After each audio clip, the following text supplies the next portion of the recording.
Peygamber sallallahu aleyhi ve sellem hadisinde baldarыңарды жүзүнө жана аркасына урбагыла, жүзүндө кадыр баркы, аркасында ыйманы бар деп буйруйт дейт. TikTok дейт. Эми ушундай адамдар ушинтип бир нерселерди тарката беришет. Мен да бул хадистин арабча текстин көрмөйчө билбейм. Чебе миллиондогон хадистер бар. Мен айттым, раваху TikTok. TikTok риваят кылыптыр. Башка эч бир булагы жок экен. Мен TikTokко ишене албайм. Ошон үчүн баягы көргөн эле нерсеңди, уккан эле нерсеңди тарката бербейсиң. Мүмкүн бул хадиске амал кылынат, мүмкүн бул алсыз, мүмкүн жалган хадис такташыбыз керек, Анан биз канча жолу жерге согуп атабыз балдарда.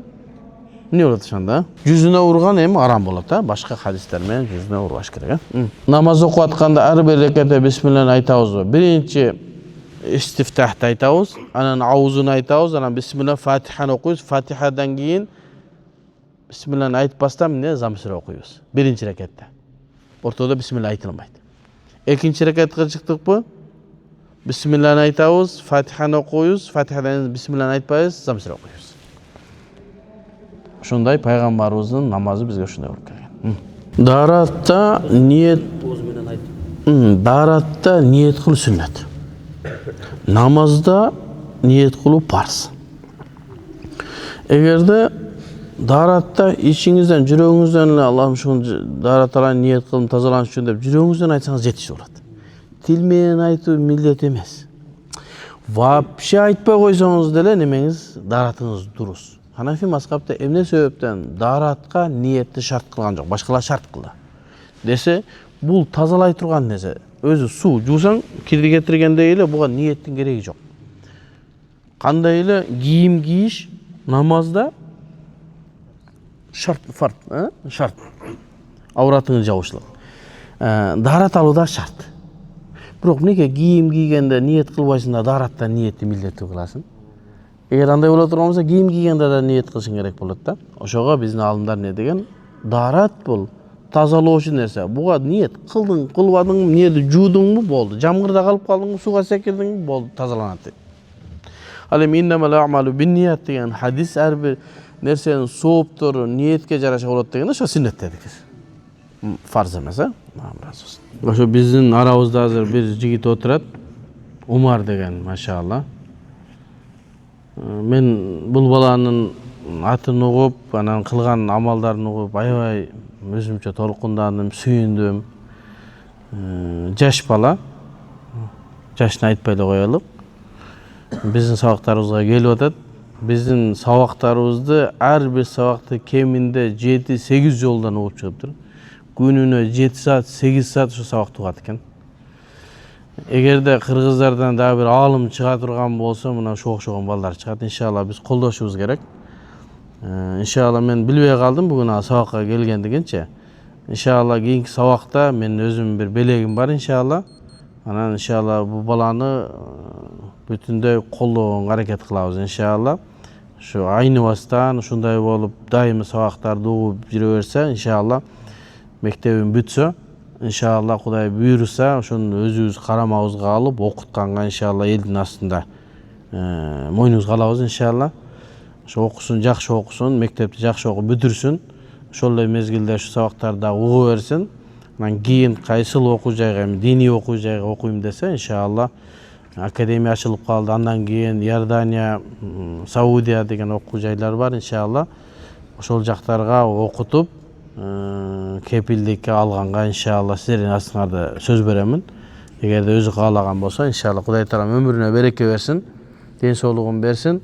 Эгерде кыргыздардан аалым чыга турган болсо, мына ошо окшогон балдар чыгат иншалла. Тааныбасаңар дагы атына дуа кылып койгула, ушу силердин араңарда отурат иншалла. Аллахым ыраазы болсун. Сурооңуз. Эмкеде иншалла келсе, мен өзүм белегим ала келем, иншалла. Аллахым ыраазы болсун. Намазда парыз таксырым. Намазда ниет парыз. Жүрөгүңүздөн айтсаңыз болду. Тилиңиз менен айтып койсоң мустахаб. Кээбекилер аны бидат деп айтып жүрүшөтчү, бидат эмес. Эмнеге бидат эмес? Себеби ниетти айтуу, бул ниет кылуу бул жүрөктүн иши. Тил менен айтуунун кереги жок. Бирок заман өзгөргөн сайын адамдардын проблемасы көбөйгөндөн кийин жүрөгү менен ниет кылуу кыйын болуп калат экен. Ошого алымдар айтыптыр, эгер бирөө жүрөгү менен ниет кыла албай, ою чачыранды болуп атса, тили менен жүрөгүн бириктирсе дурус дептир. Илгери жүрөгү менен ниет кылынган. Себеби эмне десе, проблема жок. Аялы бар, эки эчкиси бар. Мектеп проблема жок, свет проблема жок. Кичине үйү бар, үйүнө 1 килограмм суу, 2 килограмм курма болсо жашоо нормалдуу бүгүн. Ал адамдарда андай проблема көп болгон эмес.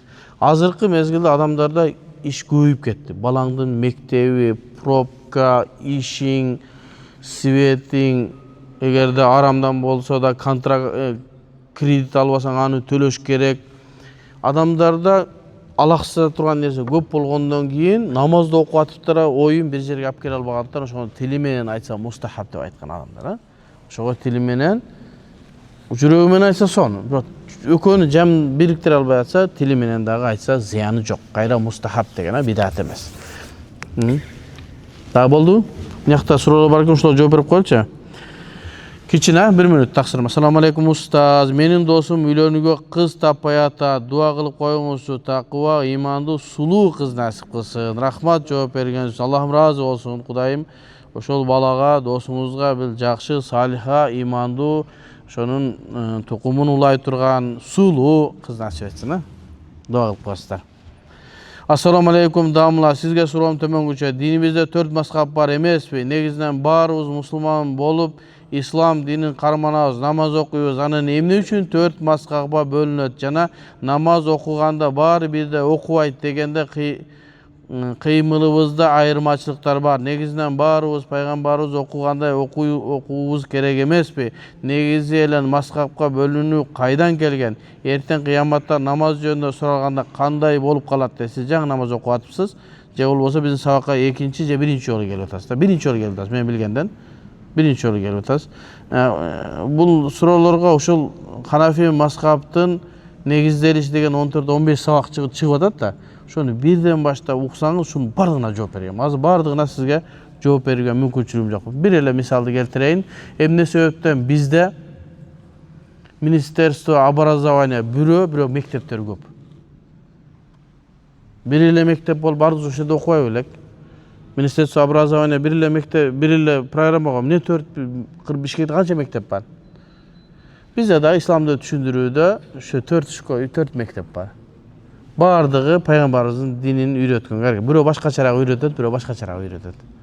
Бирок так илимий жооп алам десеңиз, биздин YouTube'дагы Ханафи мазхабынын негизделиши жана биз Абу Ханифаны ичибиз же пайгамбарыбызды ичибиз деген сабакты уксаңыз, шуну десеңизге жооп аласыз.